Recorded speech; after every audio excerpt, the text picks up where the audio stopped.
आज मैं आपको एक कहानी सुनाने जा रही हूँ। दिल्ली शहर के एक मोहल्ले में दो पड़ोसिन बहुत दिनों से आबाद थीं, परंतु दोनों का स्वभाव भेद से उनकी पटरी नहीं खाती थी। उसमें से एक तो गुणवंती और सरल स्वभाव की थी, परंतु दूसरी खोटी और कर्कशा थी। उनके मन मुटाव का यही खास कारण था। न वह उसकी विभूति को सहन करती और न वह उसकी।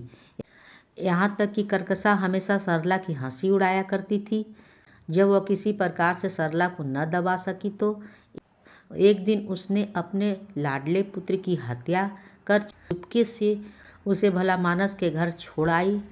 आप स्वयं रोती बिलखती हुई बादशाह अकबर के पास पहुंची। जब बीरबल ने उसके बच्चे की कत्ल का हाल सुना तो वह भली मानस औरत को बुलाया, जिस पर कि दुष्टा ने अपने पुत्र के मारने का अभियोग लगाया था। बीरबल की आज्ञा पर वह तुरंत हाजिर हुई और अपने को इस प्रकार आकस्मिक बुलाए जाने का कारण पूछी। बीरबल ने उत्तर दिया, क्या तूने इस औरत के बालक की हत्या की है, जैसे कि यह तेरे ऊपर अभिशाप लगा रही है? यदि नहीं तो तेरे पास निर्दोष होने का क्या सबूत है? तुरंत बतला। वह बोली, महाशय जी, न जाने कौन इसकी हत्या कर लाश मेरे घर में डाल गया। मुझे इसकी बिल्कुल जानकारी नहीं है। आप इस पर भली भांति विचार करें। मुझे अधिक बोलने का अभ्यास नहीं है। बीरबल ने दोनों स्त्रियों को वहीं रोककर अपने एक सच्चे सेवक के कान में कुछ समझाकर उसे उनके घर भेजा। वह उन स्त्रियों को चाल चलन की जांच कराना चाहता था। नौकर आज्ञा पाते ही उस मोहल्ले में गया जहाँ ये रहती थीं। उसने उसके अड़ोस पड़ोस के तमाम लोगों से उनके चाल चलन के संबंध में पूछताछ की। उनकी जबानी मालूम हुआ कि जिस स्त्री पर अभिशाप लगाया गया है वह निहायत भली मानस है और अभिशाप लगाने वाली स्त्री निहायत दुष्टा और फरेबिन है। नौकर जैसा सुनकर आया उसका सारा कच्चा चिट्ठा बीरबल से कह सुनाया। सच झूठ की पहचान के लिए बीरबल ने एक तरकीब निकाली।